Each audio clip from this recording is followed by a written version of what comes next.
Fortune's Progeny, The Ascent, Episode 16, The Countermove.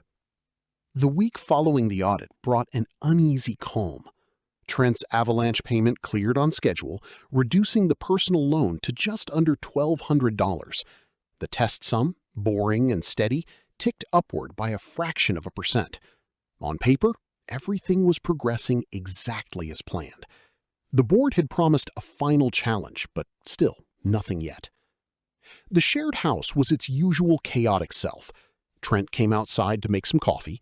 Arjun was conducting an experiment on the kitchen counter involving several jars of what appeared to be mold.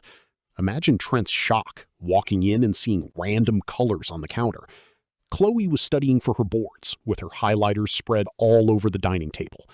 Leo was on the couch, scrolling through his phone with the hollow stare of a man trying not to think about his portfolio.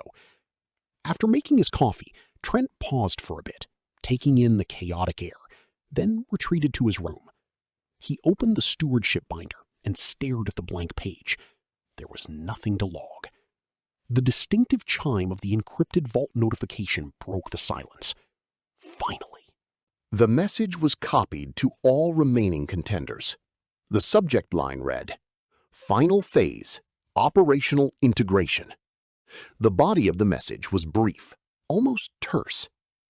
Contenders will assume concurrent, parallel oversight of Aethelgard Sustain, a small, 5-store chain of premium refilleries.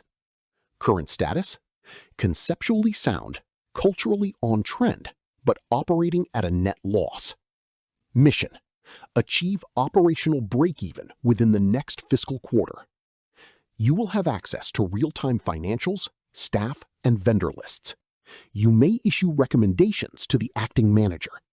You may not directly fire staff or make capital expenditures over $1,000 without approval. Performance will be measured on profit and loss improvement, team morale metrics, and qualitative strategic direction. Begin.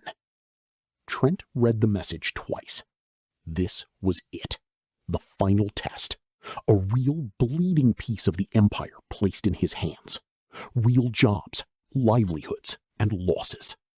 He closed his laptop and sat back, the weight of it settling on his shoulders. This was about proving he could act like a steward under fire. The next morning, he dove into the data. Sustain's problem was clear within hours of analysis. Beautiful stores, passionate staff, high-quality products. But the cost of goods was too high, and the pricing was unsustainable.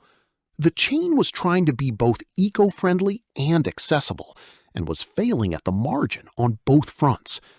He knew what the other contenders would see. Gamma would see a simple solution: raise prices or slash product quality. A quick surgical fix to make the line turn from red to black. It would work in the short term, but it would betray the brand's core promise.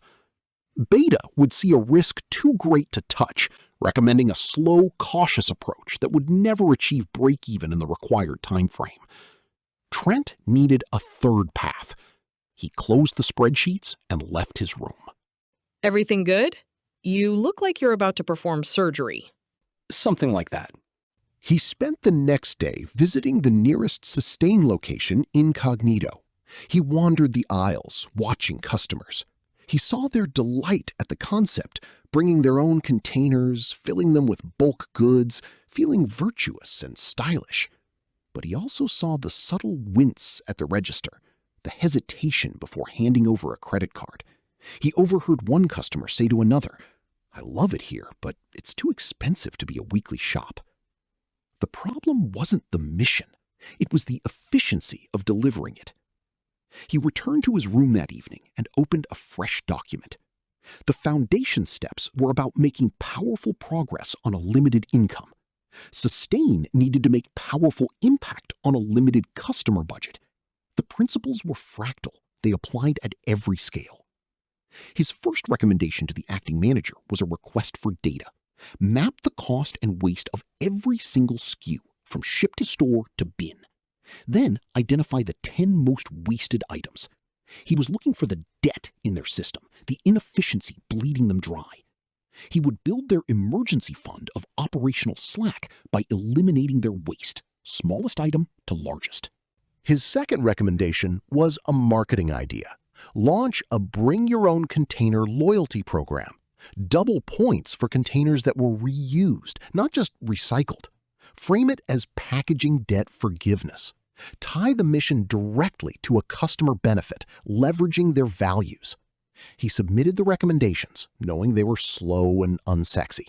He could almost feel Gamma, somewhere in the city, preparing a flashy, aggressive price restructuring memo. The final phase was a clash of philosophies, played out on a live battlefield. The race was to prove which method of healing was stronger. Trent's thinking was interrupted by a soft knock on the door. He lifted his head and saw Leo entering the door, while the hinges creaked. Hey, you've been in here for hours. Arjun made something he calls fungus stew. That's actually not terrible. You should eat. Trent looked up from his screen, the exhaustion of the day settling into his bones. In a minute. I just need to finish this. You always need a minute. That minute never seems to come. Leo leaned against the doorframe, his expression uncharacteristically serious. Look, I don't know what this mentorship thing is. I don't know why you're so intense about it.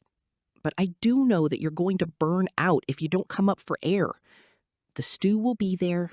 The spreadsheets will wait. Trent hesitated, then closed his laptop. Okay, let me see this fungus stew. Don't get excited. It's still fungus. They walked to the kitchen together. The sounds of the house, Arjun's explanations, Chloe's frustrated muttering over a textbook, the clatter of dishes, wrapping around them like a familiar blanket. Trent felt the pressure recede, just slightly. He was still in the race, but he was also, for this moment, just a man eating stew with his friends. The fortress needed both kinds of walls.